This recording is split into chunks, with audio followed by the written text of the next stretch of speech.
Welcome to Solvetic, your channel to always learn technology easily. Below in the description, you will find useful links we used in this video.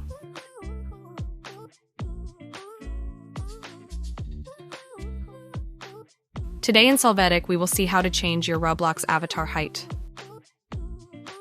Log into Roblox. There on the sidebar, click on Avatar.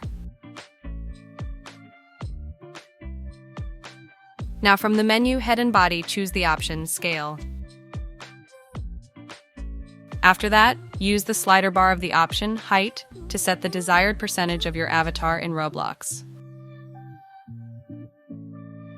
You can return to the beginning with your new modified avatar.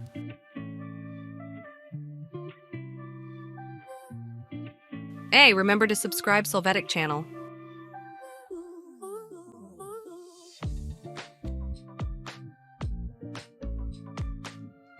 We hope it has been helpful for you.